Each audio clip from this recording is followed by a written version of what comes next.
30페이지 한번 펴보시기 바랍니다.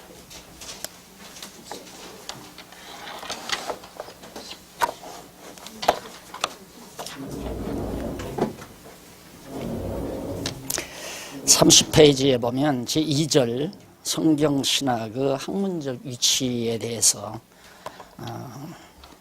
기록하고 있는데, 이 학문적 위치란 말은 학문 가운데 특히 우리 기독교 진리에 관한 학문 가운데 어느 위치에 자리를 정하고 있느냐 하는 얘기입니다. 그런데 제가 제창하고 제가 얘기한다는 게 좀 쑥스럽기는 하지만 아마 듣는 분들이 여러 번 제가 들었습니다. 성경신학이라는 게 참 탁월하다라는 말을 많이 들었습니다. 탁월하다는 말은 보편적인 모든 분야보다는 월등하게 우월하다는 그런 의미를 강하게 표현하는 용어라고 그렇게 생각을 합니다. 탁월할 수밖에 없는 것이, 이것은 인간의 두뇌로 짜내서 만든 것이 아니라 하나님의 지혜가 담긴, 또 하나님의 진리가 담긴 그대로의 학문이기 때문에 그래서 탁월할 수밖에 없지 않는가 하는 생각을 해봅니다. 그래서 지난 시간에 우선 전통신학의 여러 분야부터 생각해 봐야 될 것 같습니다. 지금까지 내려오는 기독교 신학에 전통적으로 내려오는 신학 분야들이 어떠한 것이 있는가, 지난 시간 개략적으로 잠깐 말씀드리고 지나갔습니다만, 31페이지 하단에 보면 한쪽 가로 1번에 교의신학이라는 말이 나옵니다. 교의신학.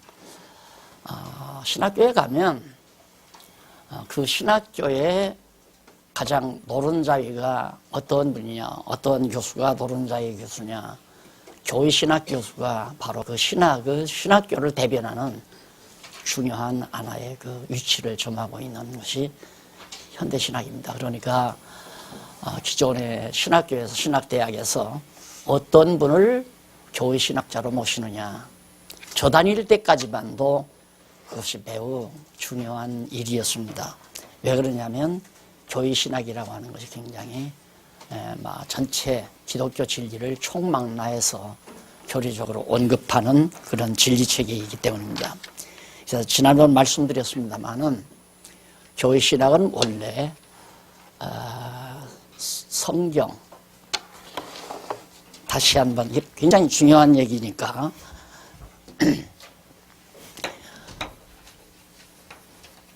성경 해석, 신앙, 신조, 교리, 그 다음 교의신학. 어느 교회라고 하는 것이 이제 교리를 가지고 있는데, 교회가 가지고 있는 진리체계가 있는데, 그 어떻게 만들어지냐면 성경에서 만들어요. 성경을 바탕으로 해서 성경을 바르게 해석을 하게 되면 믿어지게 돼 있어요. 근데 성경을 바르게 해석하지도 않았는데 믿어진다고 하는 것은 맹신에 가까운 거죠. 맹신에. 그러니까 지난날 우리 개신교의 신앙생활이 맹신 부분이 너무 많았다. 그냥 무조건 믿는 부분. 그래서 신학교 가도 교수들이 뭘 자꾸 알려고 질문을 하면 그냥 믿으라고 그래요. 그냥 믿으라고. 이게 모르니까 믿는 거니까, 알면 뭐하러 믿느냐. 그러니까 모르니까 믿기 때문에 그냥 믿어라. 교회 목사님들도 자꾸 알려고 성경 본다고 하고 공부한다고 하면 제일 싫어하는 게 목사님들 아니에요. 여기 목사님들 많이 계시지만 성도들이 성경을 공부한다면 가장 싫어하는 것이 목사님들입니다. 왜? 성경 잘 모르고 자꾸 목사 말을 거역할 수도 있기 때문에 성도들은 오직 목사가 하는 말만 듣고 따르기를 바라는 것이 그동안의 개신교의 흘러내려오는 추세였습니다. 그러나 원칙적으로는 성경을 바르게 해석해야, 해석이 되면 아하, 예수가 그리스도가 분명하구나. 그래서 예수를 그리스도로 믿게 됩니다.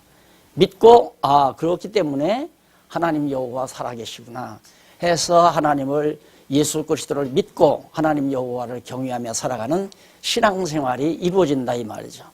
이런 신앙생활을 하게 되면 그 믿어지는 조항이 생겨요.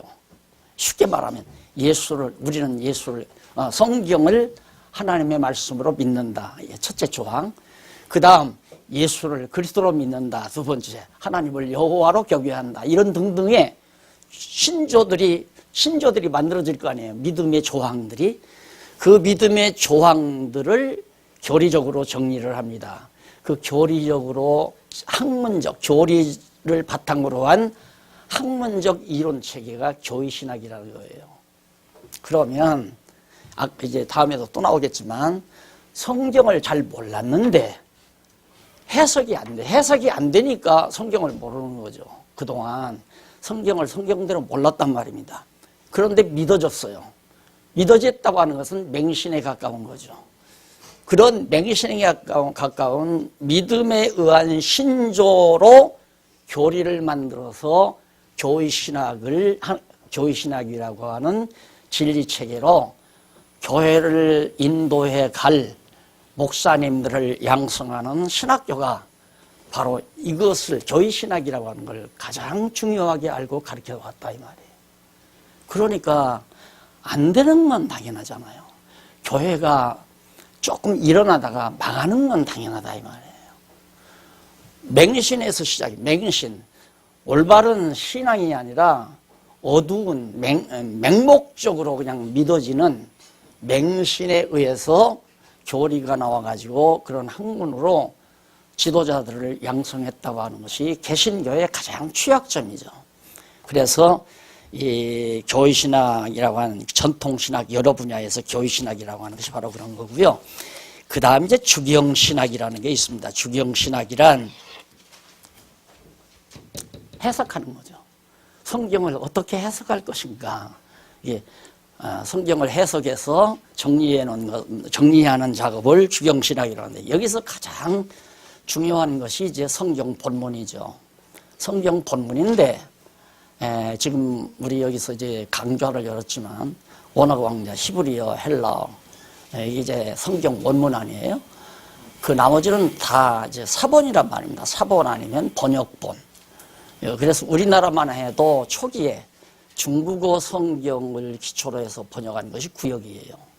그 다음에는 이제 영어를 기초로 해서 번역한 걸 개역이라고 말하죠.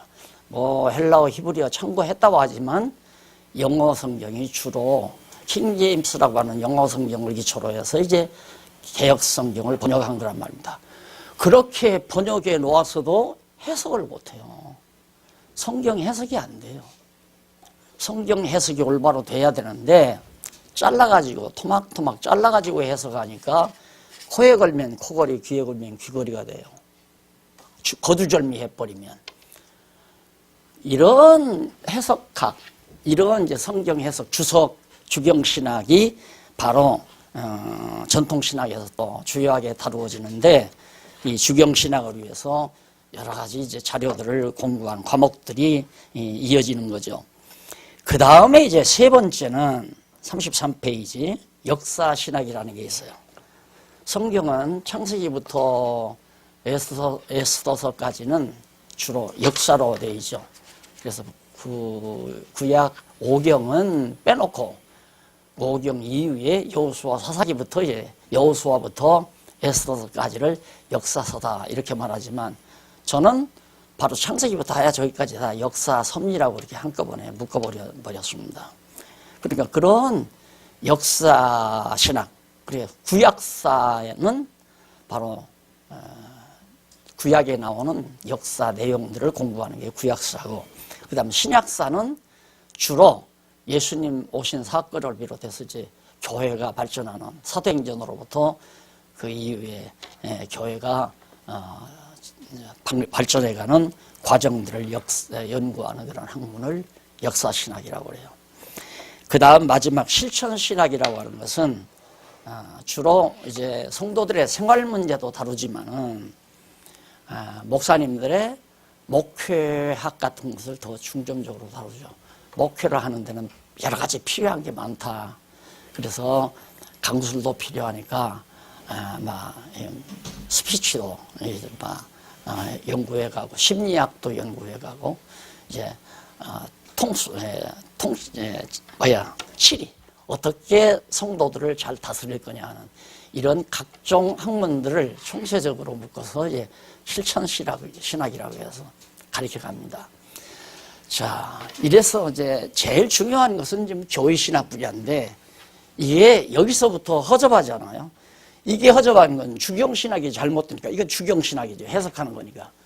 성경은 분명한데 비록 번역본이지만 성경은 우리에게 있는데 주경신학에서 바르게 성경 해석을 못 해줬다 이거예요. 그러면 교회신학도 엉터리라는 게 분명하고 교회신학도 잘못됐다 그 말이에요. 그럼 잘못된 교리와 신앙과 신조 교리에 의해서 역사를 해석한다는 것도 그것도 문제가 있잖아요. 그것도 바로 문제가 있다 이 말입니다. 그리고 모두가 다 교회신학, 주경신학, 역사신학, 그 다음 실천신학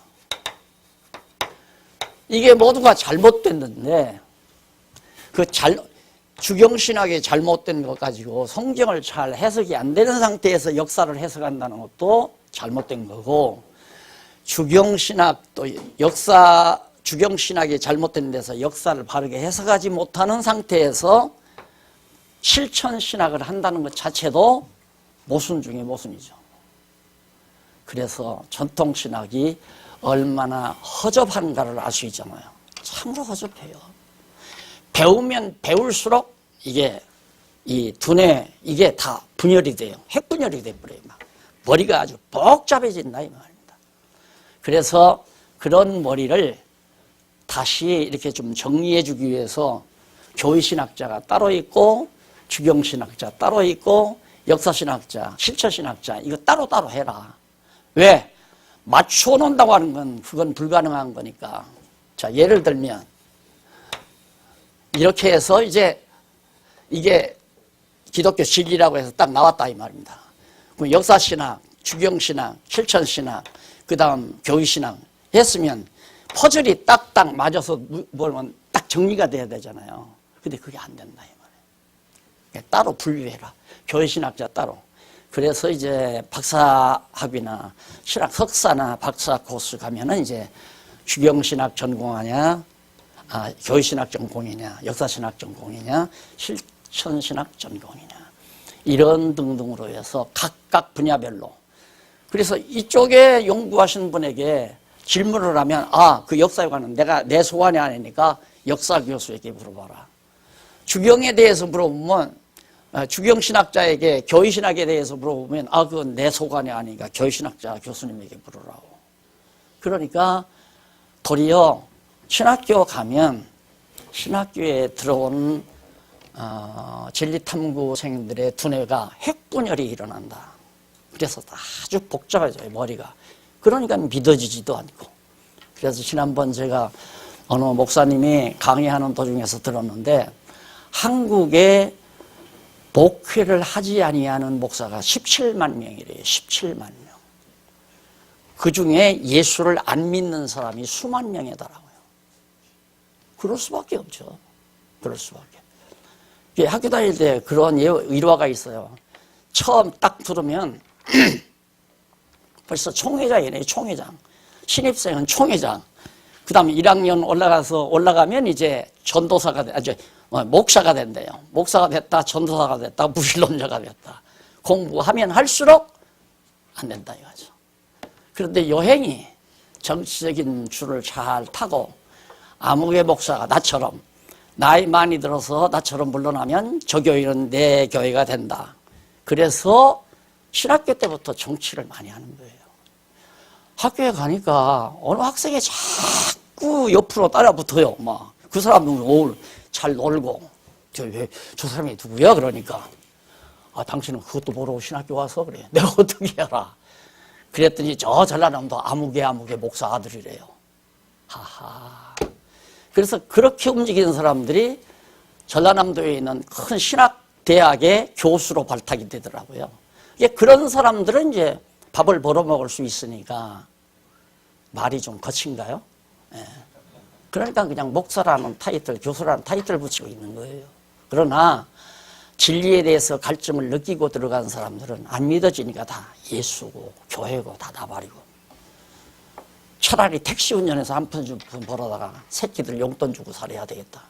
택시 운전하는 목사님들이 3만 명에 달한다는 사실을 내가 들었다니까요. 그러니 이렇게 공부해서 되겠느냐 이거죠. 이것을 뛰어넘어야 되죠. 뛰어넘는다면 성경이 바르게 해석이 돼야 돼요. 제일 첫째는 성경 해석. 그래서 넘어가 보면 34페이지에 성경신학의 소속 학군. 그러면 이 성경신학이란 어느 학군에 속하느냐? 자, 이런 이제 교회신학, 주경신학, 역사신학, 실천신학이 학군이 있잖아요. 이 가운데 교회신학이라는 게 어느 학군에 속하느냐? 근데 여기는 이제 말하는 성경신학이라고 하는 말이 지난번 말씀드렸듯이 비브리칼 데올로지, 그러니까 비브리칼 데올로지라는 말은 성경적 신학, 과거에 전통적으로 흘러내려오는 것. 그 신학은 주경신학에 속해요. 주경신학. 성경을 해석하기 위해서 비브리칼 데올로지, 성경적 신학을 하는 거란 말입니다. 그런데 오늘 우리가 제창하는 성경신학은 여기에 속하는 거예요. 비브리칼이 아니라 또 바이블 데올로지니까 전혀 다르죠. 이 모든 것을 뛰어넘는다고 생각하시면 돼요. 다 함축해서 뛰어넘는다 이렇게 생각을 하시면. 자, 그래 소속학군 대목에서 이제 밝혀진 것이 바로 그겁니다. 절대로 우리가 제창하는 성경신학은 이 학군에 들어가지 않는다. 어느 학군에도 안 들어간다. 독자적이라 이 말이에요. 왜 그러는가? 세 번째, 이쪽 36페이지 나오죠. 타 분야 신학과의 관계를 우리가 정리해보면 알 거예요. 다른 분야, 이 각각 이런 신학들과의 관계가, 우리 성경신학이 어떤 관계가 있는가 하는 얘기예요. 우선 교회신학과의 관계입니다. 교회신학과의 관계. 교회신학은 주경신학 없이는 불가능한 신학이다 내가 보잖아요. 교회신학은 성경을 해석하는 주경신학이 없이는 불가능해요. 그러니까 성경이 반드시 올바르게 해석이 된 다음에 주경신학을 할 수밖에 없는 거죠. 근데 거듭 얘기지만 성경을 모르는 상태에서 만들어진 주경신학이라고, 교회신학이라고 하는 것은 결국은 뭐냐면 철학에다가, 철학적 논리에다가 신학적 용어를 갖다 씌워 놓은 거예요.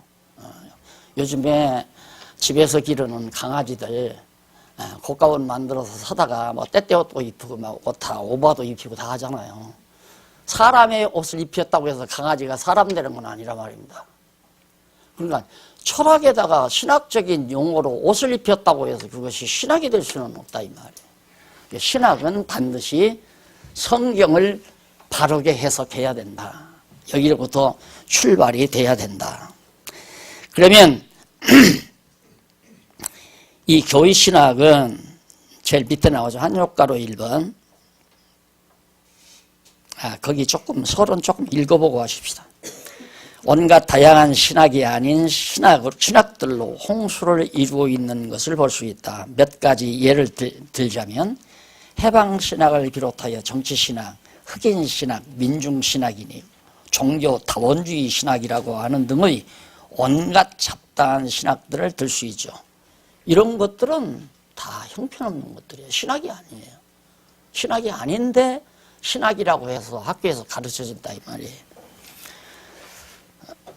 그와는 달리 기존 후 전통적인 개혁파 신학에 있어서는 종교개혁 이후 신학 활동이 활발해지고 그 체계가 하나하나 잡히면서 크게 4개 분야의 신학으로 나누어지게 된 것을 일반적으로 무리 없이 받아들이고 있죠. 아까 말한 대로 4개 신학이에요. 교회신학, 주경신학, 역사신학, 실천신학에서. 그러면 교회신학이라고 하는 것이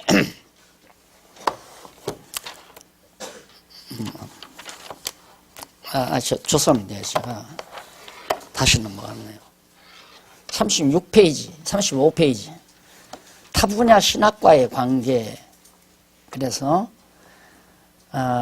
지금까지 기존의 전통적인 개혁신학에서 구분하고 있는 교회신학을 비롯하여 주경신학과 역사신학 및 실천신학과 같은 각 분야의 신학들은 필자가 제창하는 성경신학과는 어떤 관계를 가지고 있는가 하는 거죠. 이것과 이 모든 것과 제가 말하고 있는 이 성경신학은 어떤 관계를 유지하고 있느냐.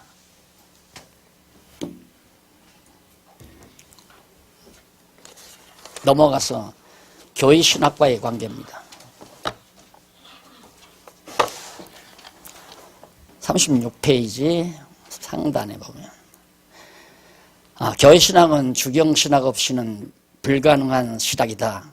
교회신학을 위한 주경신학이나 주경신학을 위한 교회신학이냐. 그러니까 교회신학을 위한 주경신학이냐 주경신학을 위한 교회신학이냐. 그러니까 교회신학을 만들기 위해서 주경신학이 필요하냐 성경을 바르게 해석하기 위해서 교회신학이 필요하냐. 이것 자체가 바로 우리에게 이제 문제로 다가오는데 그 당연히 주경신학 없이는 교회신학이 안 돼요. 이게 교회신학이라고 하는 건 주경신학의 결과로 맺어지는 신학인 거죠. 그러면 교회신학이라고 하는 것은 주경신학 없이는 불가능하다. 아까도 말씀드렸어요. 그러나 교회신학은 어디까지나 주경신학의 결과로 나오는 것이다. 그 이유는 성경이 바르게 해석되어야 바른 신조와 교리가 나올 수 있기 때문이다. 다 설명한 내용이에요. 그 다음 두 번째로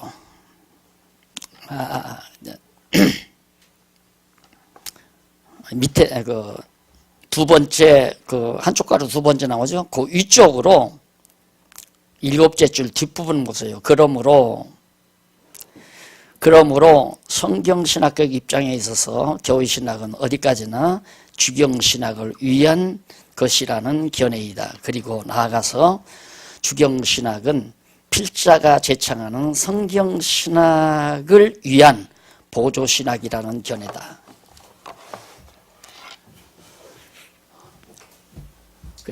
여기서 주경신학, 주경신학 아니에요. 주경신학인데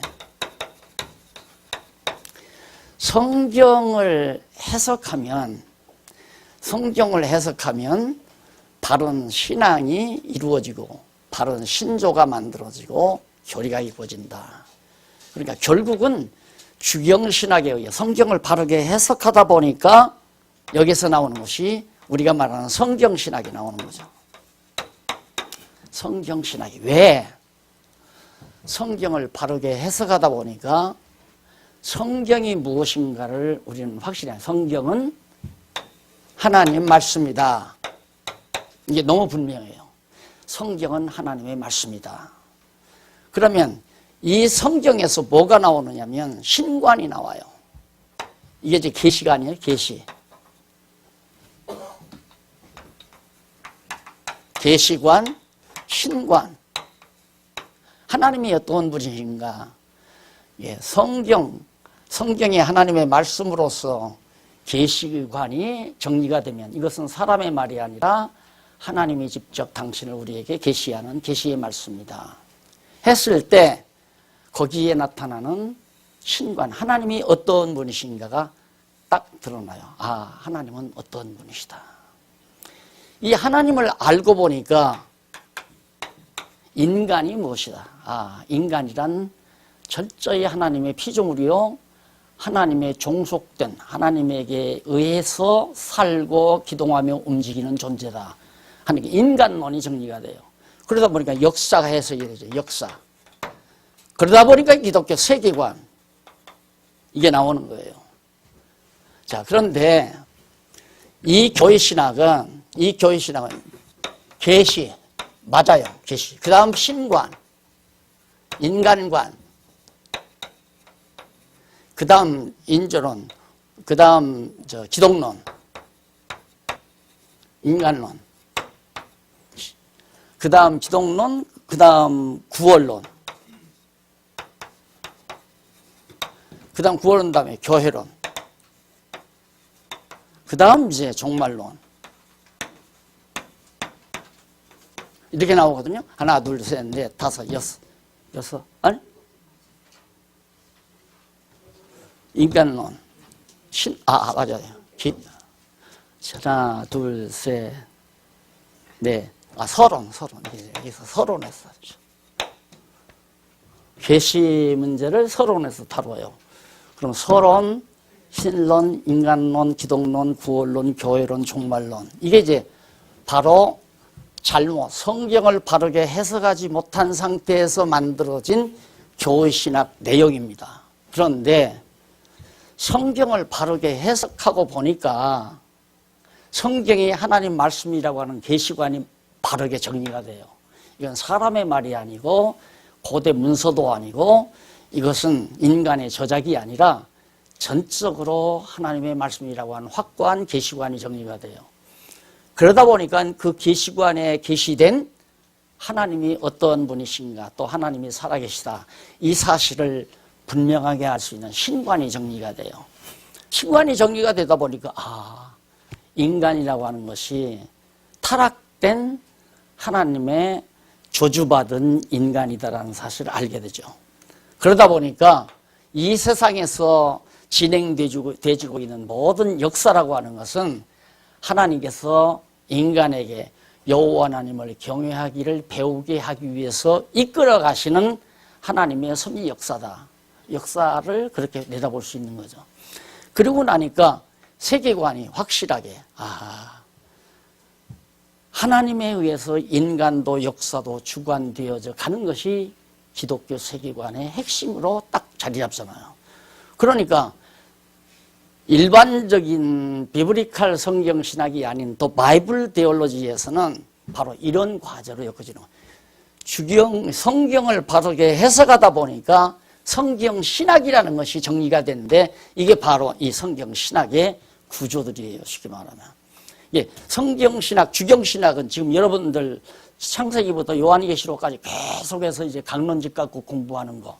그게 이제 주경 신학이에요. 성경을 어떻게 해석해 가는가. 그 주경 신학을 통해서 빠져나오는 게 이제 성경 신학이죠. 성경 신학에 의해서 이게 딱 정의가 된다 이 말입니다. 그러면 깨끗한 거죠. 예, 여기에서 이제 신관에서는 뭐가 포함되면 기독론, 인간, 아니 여기 나왔죠. 기독론, 그리스도론, 그 다음 성령. 이게 아주 성경신학의 특징 아니에요? 성경신학은 예수가 그리스도라는 사실, 그리고 그리스도가 성령을 보내서 교회를 세우고 성장시켜 가시는 역사, 이게 신약 성경에 다 나오죠. 그래서 성경신학에서는 바로 성령론이 확실해요. 성령론이. 근데 여기는 성령론이 없잖아요. 기존의 신학에서는 성령론이 없어요. 그러다 보니까 잘못된 성령론이 개신교 역사, 2000년 교회사 가운데서 잘못된 성령운동이 일어났다가 망하고 일어났다가 패하고 일어났다가 사라지고 이단 운동, 잘못된 사이비 운동을 성령운동이라고 착각한 경우들이 참 많았다 이 말이에요. 우리 한국에도 그런 영향이죠. 이상한 짓만 일어나면 성령의 역사라는 거예요. 사람이 이렇게 앉았다가 그냥 달달달달 떨기만 해도 성령 충만하다 이거예요. 거기에 이상한 소리 말 알아듣지 못하는 오랑캐 소리를 막 시끄려도 성령이 충만하다고 그렇게 본 거예요. 우리 한국 교회마저도. 그러니까 왜 그러냐, 여기 성령론이 없기 때문에. 그런데 이 신관에서 우리는 성부, 성자, 성령론이 확실하게 다 구분돼서 신구약 성경에 정확하게 나오죠. 예, 신구약 성경 자체 안에 그대로 묘사된 성부론, 성자론, 성령론이 확실하게 드러나 있다. 그래서 잘못된 성령운동이 무엇인가를 그냥 알아볼 수 있도록 그렇게 정리가 되어 있다는 걸 우리가 볼 수 있습니다. 그 다음 이제 역사신학과의 관계죠. 주경신학과의 관계는 아까 말씀드렸는데 성경신학이 나오기까지는 성경 해석이 안 됐으면 불가능하죠. 우리가 제청하는 성경신학은 성경 해석이 안 되면 불가능해요. 성경을 모르는데 어떻게 성경신학이 나오겠어요? 성경에 붙박혀 있는 이 진리가 어떻게 찾아지겠느냐. 철학적 방법으로는 만들어낼 수 있죠. 철학적 방법으로는. 사고하고 생각하고 여러 가지를 참작하고 해서 뭐 신관도 만들어 인간관도 역사관도 세계관도 만들어낼 수 있죠. 그러나 성경이 말하는 성경이 우리에게 분명하게 제시하는 신관, 인간, 역사, 세계는 못한다. 성경이 해석되지 아니하는. 그래서 주경신학은 성경신학을 정리하기 위한 한 과정학문이죠. 그렇죠. 과정. 예, 성경을 바르게 해석해야 이 학문이 정리가 되지니까. 그 다음 역사신학. 여기 나오잖아요. 역사신학. 그러니까 성경 바르게 해석하면 역사를 어떻게 볼 것인가. 지금 우리는 참 어려움을 많은 사람들이 어려움을 겪는다고 그러잖아요. 어려움을 겪는 거. 이 모두가 하나님께서 정하신 역사를 이끌어가기 위한 하나님의 솜씨로 우리는 바라보는 거죠. 역사를 그렇게 바라보는 겁니다. 그러니까 어떤 역사라도 하나님의 뜻이라는 걸 우리는 긍정적으로 바라보잖아요. 어떤 역사라도. 그러니까 상대적으로는 내게 불리하면 부정적으로 봐야 되죠. 내 편이 아닌 사람이 득세를 하네? 그건 부정적으로 보여지는 거예요. 왜? 상대적 시각을 가지고 있으니까. 그러나 하나님을 알게 되면 상대적 시각이라는 게 없어져 버리잖아요. 나 좋은 대로가 안 된다고 말이에요. 그것이 예수님도 내 뜻대로 마옵시고 아버지 뜻대로 하라는 말은 내 뜻은 상대적 시각이죠. 괴로우니까 십자가 안 줬으면 좋겠다. 그런데 그건 내 뜻이고 하나님의 절대적인 뜻, 아버지 뜻대로 하십시오.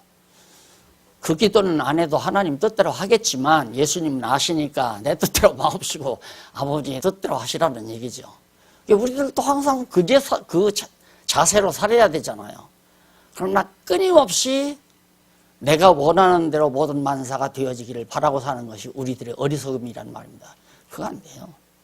그래서 내가 쉬운 말로 되는 대로 살아라. 하나님이 되게 하시는 대로 받아들이고 살아라. 이것이 이제 지난번 화요일 날 공부하셨더만요. 영적 예배 생활에서 환경에 대처하는, 내게 주어지는 여러 가지 환경에 대처하는 생활. 이게 신앙생활이에요. 그러니까 요셉이 형들에게 팔려가서 애굽에 가서 종살이 하는 것도 바로 대처하잖아요. 감옥에 가는 것도 대처하고, 누명 쓰고 감옥에 가는 것도. 이런 모든 긍정적 사고로 대처해가는 그런 삶이 오늘 성경신학이 가져다주는 우리의 역사관이어야 된다. 역사를 내 맘대로 만들어 가려고 하는 것은 하나님의 능력을 월권하는 행위죠. 그래서 보통 우리는 새 역사를 만들자, 새 역사. 역사가 우리 인간의 창조물인 것처럼, 그래서 많은 동료나 공감하는 세력을 크게 불려가면 역사를 고쳐나간다고 생각하는 그런 아주 단순한 초보적 생각에 매여서 사람들이 지금 살아가고 있거든요. 필요 없어요. 여러분, 성경에 보면 바비로니아 제국이 가장 크고 강대한 제국이었습니다. 바비로니아 제국. 근데 하나님 하시는 일 보면 그렇게 바비로니아 제국을 가장 크게 만들어 놓으시고 파사와 메대라고 하는, 메대와 파사. 메대는 조그마한 도시국가예요. 도시국가. 제국이 아니라 바비로니아 제국에 소속된 도시국가. 불만을 토로하고 대든 거예요. 그러니까 쥐가 몰리면 막 사람에게 대든다고 하잖아요. 도망갈 구멍이 없으면. 그러듯이 메대 국가가 너무 바비로니아 제국에서의 주어지는 학대가 크니까 반기를 든 거예요. 여기에 바로 파사 제국이, 페르시아 제국이 같이 합류한 거죠. 그래서 넘어뜨려줘요. 그럼 페르시아가 바비로니아를 쳐서 넘어뜨린 건가? 아니에요. 하나님께서 이미 보여줬잖아요. 느부갓네살 왕 당신 망한다. 금머리 이제 망한다. 하나님의 계획된 뜻에 의해서 된 거란 말입니다. 우리 불안합니다. 불안하니까 사드가 들어와야 된다, 안 들어와야 된다. 두른다고 안 망하고, 안 두른다고 잘 되고, 멀쩡한 거예요. 다 어쨌든 강압적으로 두르든 어떻게 두르든 간에 두르는 것은 하나님의 뜻에 의해서 두르는 거예요. 그럼 그거 가지고 대한민국 지켜가려고 하나님이 두게 하는가? 그건 아니에요. 그거 하나가 두름으로 이 아세아 일대가, 아세아권 일대가 그냥 완전 난리예요. 최통큰 중국 주석인가요? 예? 막 얼굴이 시뻘게 가지고 난리고, 예? 소련이, 콧대 큰 소련이 대들면서 난리고, 그 총 쏘는 기계 하나 들어왔다고 해서 이 세상이 이렇게 돌아가잖아요.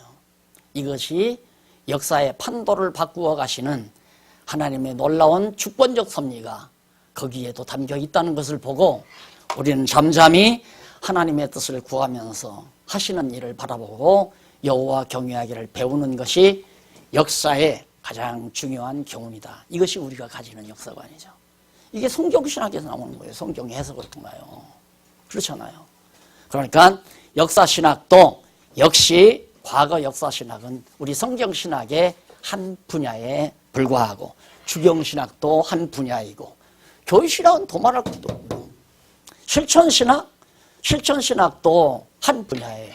성경신학을 알고 이렇게 하나님을 알고 나면 내가 내 고집대로 내 뜻대로 내 계획대로 살려고 하는 생활이 아니라 그렇게 실천해 가려고 하는 것이 아니라 하나님께서 역사를 이끌어가는데 쓰임받는 것으로 감사하게 생각하고 자기의 하나님께서 쓰시는 일에 성실하게 임하는 그런 자세로 역사의 하나의 역군으로서 살아가는 삶이죠.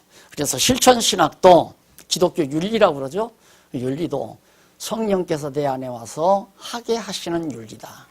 그래서 실천신학 역시도 바로 성경신학의 한 분야다.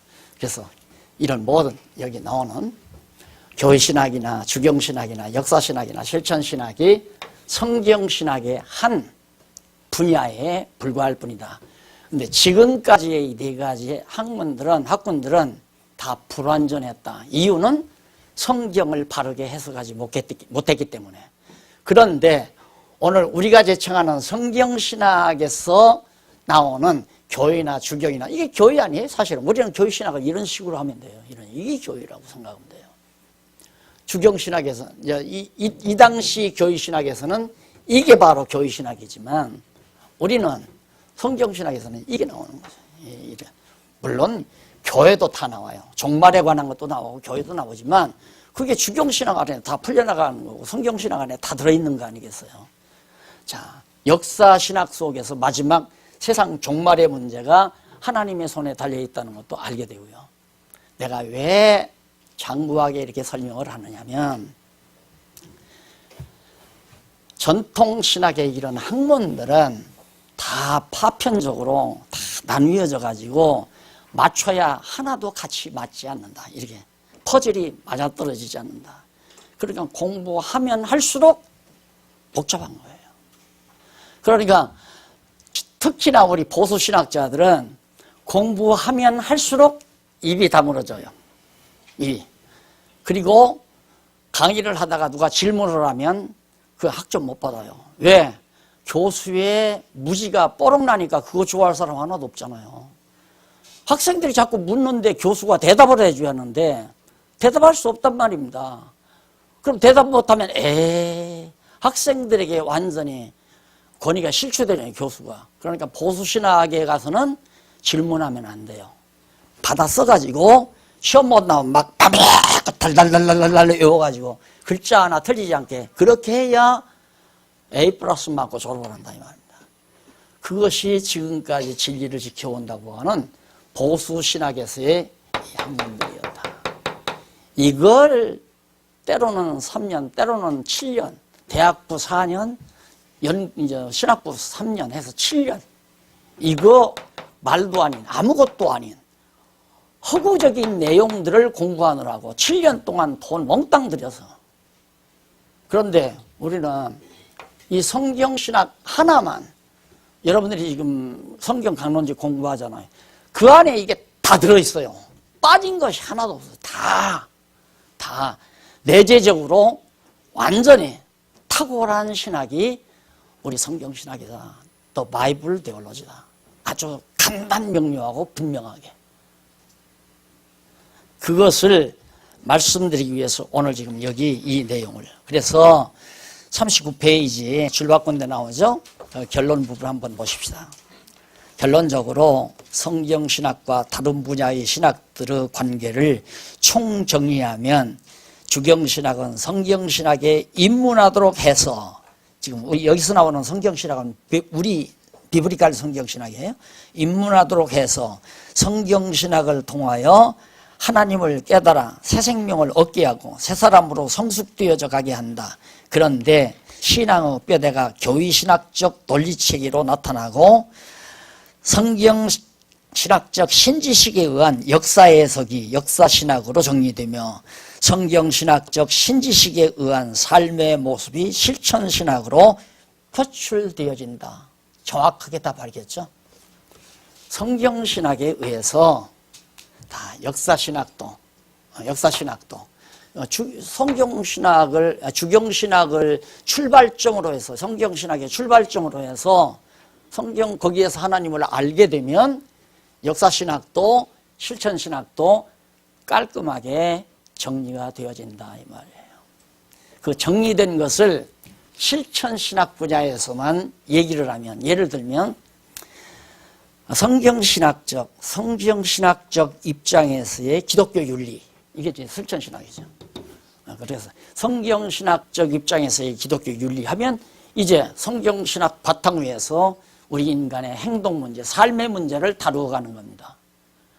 거기에 핵심이 뭐냐면 하게 하신다예요. 하나님이 다 하게 하신다. 그러니까 우리는 실천신학의 단마디 지식이 뭐냐면 하나님이 하게 하신다. 하나님이 섭리해 가신다. 하나님이 내 인생도 다 이끌어 가신다. 대한민국도 하나님이 이끌어 가신다. 세계사도 하나님이 섭리해 가신다. 그게 바로 실천신학의 핵심이에요. 그래서 그걸 좀 책을 좀 두껍게 하려면 그냥 여기저기 책 많이 구입해서 그냥 여기서 따다 쓰고 여기서 따다 써다가 뭐 얘기하다가 우리 거 하나 결론적으로 달아놓고 또 이 책에서 따오고 저 책에서 따오고 쭉 해. 그럼 책이 이만하게 될 수도 있고 이만하게 될 수도 있고 이만하게 될 수도 있고. 얼마나 간단해요. 너무 간단해요. 그래서 이걸 어떻게 좀 대중에게, 일반 대중들에게 쉽고 간단 명료하게 전달을 해줄까 하는 것이 항상 제 머리에 고뇌로 차 있습니다. 어떻게 하면 간단 명료하게 집어넣어 줄 수 있을까? 현재로는 이제 전체적으로 모든 기록은 다 빠져나왔으니까 거의 다 성경신학 서론까지 나왔죠. 지금 우리가 공부하잖아요. 성경신학 개론. 이거 공부하니까 개론 조금 풀었으면 강론 나오면 돼요. 강론이란 성경신학 서론 한 권, 구약신학 두 번씩 한 권, 신약신학 한 권, 그럼 세 권으로 강론을 빼면 성경신학 이제 시리즈가 되는 거죠. 그런데 다 아는 얘기예요. 성경에 있는 얘기이기 때문에 그걸 갖다 써놓으면 책은 만들어지죠. 그러다 보면 이제 성도들의 머리가 더 복잡해지는 거예요. 책을 더 읽어야 되니까. 안 읽어도 다 아는 얘기거든요. 그러니까 안 읽어도 아는 얘기는 책을 쓰면 안 돼요. 그래서 솔로몬이 그랬죠. 책을 많이 쓰는 것은 인간을 피곤하게 하는 것뿐이라고. 왜? 여호와 하나님 경외하기를 알기를 배우면 끝난 거지. 거기서 더 할 게 뭐 있냐 이거예요. 여호와 하나님 경외하기를 배웠으면 모를 것도 없고 알 것도 없는, 더 할 것도 없는 거예요. 가장 지식인이 여호와를 경외하는 지식, 여호와를 경외하는 것을 알면 그 이상의 지식은 없다. 바울은 예수 그리스도로 아는 것이 가장 고상하다고 했죠. 왜? 예수가 그리스도라는 사실을 알면 하나님 여호와이심을 우리가 깨달아 알게 되니까 예수가 그리스도이심을 알면 하나님은 여호와시다. 그래서 하나님 여호와를 알고 경외하면 최고의 지식인이다. 이렇게 정의를 하면 돼요. 그래서 전도서에서 솔로몬이 그래요. 지금까지 모든 일을 다 들었으니, 전도서 내용을 1장에서 2장, 3장, 11장까지 쭉 얘기하잖아요. 인생사에서 이루어지는 모든 일, 역사 속에서 이루어진 모든 일을 다 들었지 않느냐. 또 인간이 행하는 실천, 인간이 어떻게 하고 살아나, 이게 다 역사 속에 다 들어있는 거 아니에요. 이걸 다 들었으니 인간이 하나님을 알고 경외하는 것이 인간의 최고의 본분이다. 이것이 결론이에요. 그러면 무엇 때문에 이 모든 걸 다 알아야 되는가? 이 모든 걸 다 알아야 되는 이유는 여호와 경외하기를 배우기 위해서 알아야 된다 이거죠. 그러니까 사실 알고 보면 성경도 창세기부터 요한계시록까지 많은 시간 들여서 공부할 필요가 없어요. 따지고 내가 볼 때에는. 그렇지만 안 믿으니까. 아무리 하나님 살아계시고 하나님 여호와라고 해도 안 믿어. 그 안 믿는다는 걸 뭘로 하느냐면, 배웠으면 그대로 믿으면 행위가 나와야 하잖아요. 믿었으면 행위가 나와야 돼요. 행위가 나와야 하는 사람이거든요. 그런데 하나님 여호와라고는 말로도 하고, 나 그거 알아? 배웠어? 그런데 자기한테 누가 해를 끼치면 그놈하고 싸우려고 달려들어. 저 새끼 원수 갚아야 되겠다. 그러면 하나님 여호와이심을 안 믿는 거죠. 원수 갚는 것이 누구에 있다고 그랬어요? 원수 갚는 것이 하나님께 있다. 여호와를 알면 자기가 원수를 갚으려고 하지 말아야죠. 안 그래요? 누가 나를 저주하면 열불나서 밤잠을 못 자. 여호와 하나님 아는 게 아니에요. 경외하는 게 아니고. 그러니까 안다고 하는 것은 완전히 하나 됐다는 얘기거든요. 내가 여호와 하나님을 안다. 그러면 여호와 하나님과 하나이 됐다. 내가 예수를 그리스도로 안다는 말은 예수의 지체가 됐다는 얘기예요. 안다라고 하는 말이. 그러면 예수님의 지체가 됐으면 머리 대신 그리스도의 지체로서 내가 손가락 역할을 한다. 그러면 분명히 내가 이 손가락으로 백목을 들었으니까 머리에서 쓰고자 하는 하나님 이렇게 써야 된다고 말이에요. 내 손가락이 누구의 짓에 따라, 머리의 짓에 따라서. 무슨 얘기냐면 우리가 하나님을 여호와로 알았다면, 알고 경외한다면 머리 대신 그리스도의 뜻을 따라 생활이 나와야 될 수밖에 없지 않느냐. 나와야 되지 않느냐 그 말이에요. 왜? 머리에 붙어 있으니까 손이. 근데 왜 안 나오는가? 안 나오는 이유는 덜 알았으니까. 안다고 하는 것이 빈약하니까. 그래서 안다가 완전히 한 몸 됐다라는 말, 이거 꼭 기억하시면 됩니다. 그러면 억지로 박 목사님 강의 들으니까 누가 욕해도 화내지 말라고 그러더라. 누가 욕을 했는데 화가 났어요. 아유, 생각이 나서 화내지 말아야지. 그런데 조금 있으면 또 화가 나서 얼굴이 홍당무가 돼 막 분이 터져가지고 억울해서 못 살겠다. 왜? 아직도 육체의 소욕이 우리에게 남아있어요. 그래서 그런 거예요. 그래서 매일같이 하나님의 말씀을 읽고 배우고 접하지 아니하면 자기도 모르는 순간 그냥 인간성이 드러나서 저거 쳐넣어버려야 돼. 그래 해결해야 돼. 저거 그냥 고발해버리고 저거 그냥 고소해서 가서 그냥 신역 한 4, 5년 살게 만들어 놔야 사람이 돼. 이런 생각을 우리가 가질 수밖에 없잖아요. 그러나 하나님을 여호와로 안다면 그럴 마음을 머리가 안 주죠. 왜? 원수 갚는 것이 누구에 있으니까? 하나님께 있으니까. 내가 원수 갚도록 안 한다 그 말이에요. 그래야 하나님을 여호와로 아는 자다. 그래서 성경신학을 공부한다고 하는 것이 지식을 쌓기 위해서, 성경을 알기 위해서 공부하는 것이 아니라 하나님을 여호와로 알고 경외케 하기 위해서 성경을 공부하는 것이다. 다음 시간에는 쉬었다가 제2절 성경신학의 학문적 위치 우리가 지금 공부하고 그 관계까지를 우리가 살펴봤는데 제3절에서 성경신학의 필요성, 왜 성경신학이 필요한가에 대해서 공부하도록 하겠습니다.